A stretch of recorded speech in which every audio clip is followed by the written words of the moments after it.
Prepare to embark on a journey that weaves together ancient tales of origin and off-road trail that reaches the pinnacle of Sedona's highest peak. Join me as we uncover the captivating story of the Yavapai people and traverse the exhilarating mountain loop that connects Jerome to Cottonwood. Across the tapestry of cultures, the Yavapai people's story unfolds like a mythical narrative. Imagine a world submerged in rainwater, a consequence of humanity's misdeeds. The Yavapai hold a tale of survival during another flood, a story that leads us to the heart of Sedona's majestic trails. But before we get into more of that, let's focus on the trail itself. This fun mountain loop kicks off in Cottonwood, Arizona, and it winds its way to the historic town of Jerome. As you navigate through the lowland section, the trail quickly ascends into the forest, offering breathtaking views of the mountainside.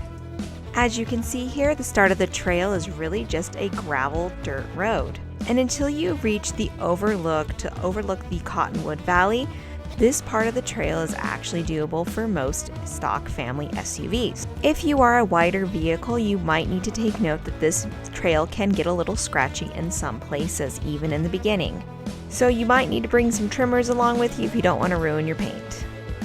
Before you know it, you'll finally be at the Overlook, and if you don't want to do this hill climb because of your SUV, you can park at the bottom and climb your way up, but if you have a high clearance vehicle, we highly recommend driving to the top.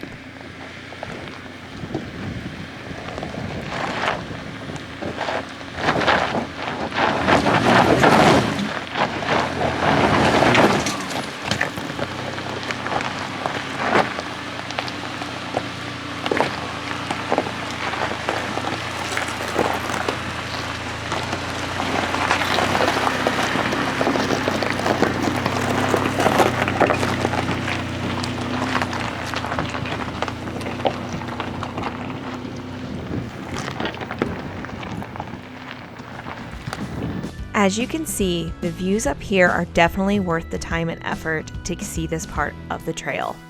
From this point on, this becomes the more moderate, narrow section of the trail, which will require high clearance four-wheel drive. Now, this isn't an extreme off-road trail, so I believe that you should be able to still take your Grand Cherokee Trailhawks and things of that nature, so you don't need to feel like you need a full-on Wrangler to go on this trail, but that high clearance in one of these sections is going to pay off. Also, due to the fact that this section of the trail is so narrow, you're going to want to be looking ahead to seeing if someone else is coming, because this is a two-way trail. You will have some switchbacks coming up, which can seem a little daunting, but they're not too bad as long as you know how to take a switchback.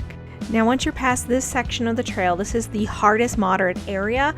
Then you're more back into your lower clearance vehicles, but this part connecting the two trails, you're either going to have to do one side and then go and do the other side coming from Jerome. Sorry.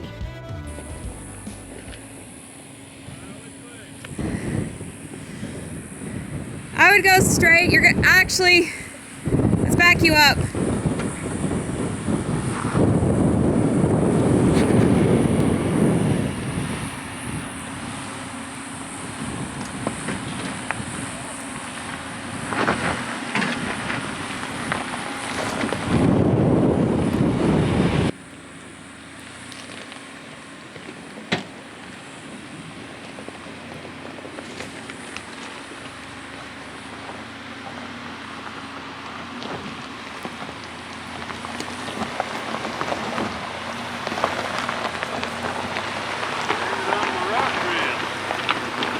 The way I wanted to. It was so tilted, it was a huge rock.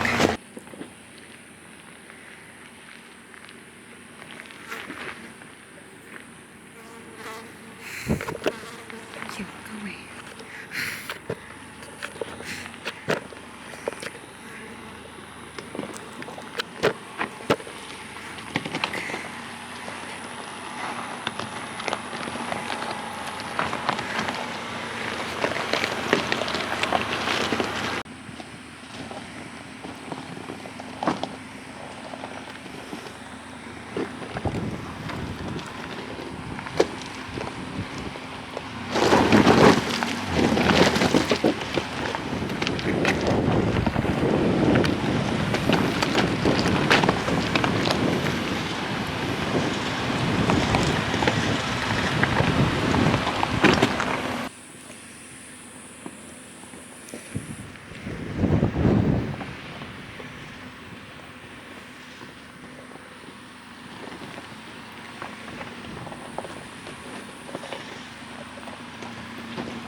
Honda Civic. Good area.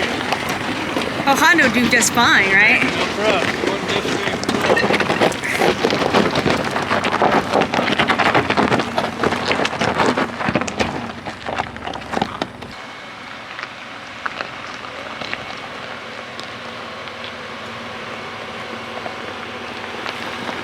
Now to cut hard. Right. You're okay on the bush. Your fun is okay. Keep coming. They're not. Yeah, you're fine. Go forward. As you can see, making some of these turns with a longer wheelbase and a wider vehicle would be quite difficult, so it's important to know before you start this trail. As we drive in the shadow of Mingus Mountain, let's dive into the history of the Yavapai Tale. Picture a colossal, hollow cottonwood log amid a rainstorm of consequence. Crafted by the woodpecker, inside reside Kamalapakwi, which means Old Lady White Stone. She was chosen to weather the storm, and she emerges on Sedona's zenith, bearing a white stone, guardian of the Yavapai women. This is the origin story of the Yavapai people. So not only is the mountain Sedona's highest peak, but it is a story of origin for its people.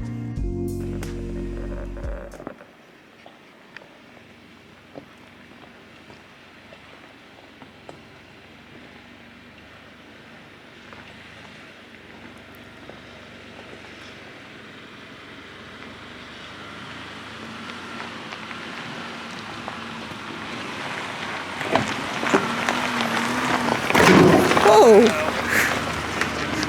That was the skid plate, I think, again. The rock. Impressive it's not.